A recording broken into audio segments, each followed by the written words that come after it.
Өнөөдрийн байдлаар Монгол Улсын идэвхжлийн байгууллага нь 200 гаруй тохирлын үнэлгээний байгууллагыг идэвхжилсэн юм а. За сүүлийн 5 жилийн хугацаанд 80 орчим байгууллага шинээр идэвхжлэгдсэн гэсэн үг. Үүнээс 80 гаруй хувийг нь сорилтын лабораториуд эзэлж байгаа юм а. За стандартчлал хэмжил зүйн газар нь олон улсын үнэлгээнд амжилттай хамрагдсанаар үндэсний идэвхжлийн тогтолцоо олон улсын түвшинд нийцсэн болохоо нотлон харуулж байгааг хэллээ. За үүнээс гадна үндэсний бүтээгдэхүүн үйлчилгээний чанар, аюулгүй байдлыг баталгаажуулан гэрчлэх байгууллагуудын чадварыг үндэсний болон олон улсын түвшинд хүргэнэ гэж холбогдох албаны хүн хэллээ.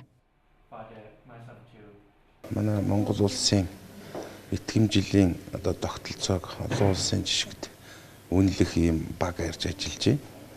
Өөрөөр хэлбэл дэлхийн энэ идэвхжлийн талаар мэргэжсэн Япон, Индхэг, Хятад, Шри-Ланка улсуудын өндөр мэргэжлийн бас.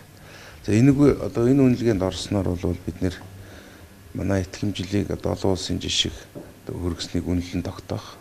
Улмаар энэ үнэлгээнд орсноор энэ баталгаажилтын байгууллагуудын чадхыг олон улс түлээн зөвшөөрч тэднээс олгож байгаа энэ бизнесийг дэмжиж байгаа тэр гэрчлэгээ тийг олон улс түлээн зөвшөөрүүлэх. Өөрөөр худалдаандах техникийн саад докторыг арилгах ийм ач холбогдолтой.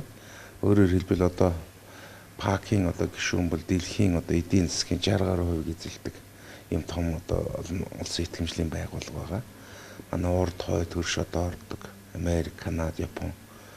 Тэгэхээр манай бизнесийн энэ идэвхжлийг хүрээнд зөвшөөрснөөр манай байгууллагад орсон гэрчлэгийг олон улс түлээн зөвшөөрч өөрөөр хэлбэл энэ гэрчлэгээтэй бараа бүтээгдэхүүн чанарын тогтолцоо бол олон улс түлээн зөвшөөрч саад дотор арилна гэсэн. Манай бизнесүүд бол эргээд ийм гэрчлэгээтэй байгаа тухайн орны дээр нь байгууллагууд нь дахиж шалгах ийм байдлаар хөнгөвчлөгдөнө.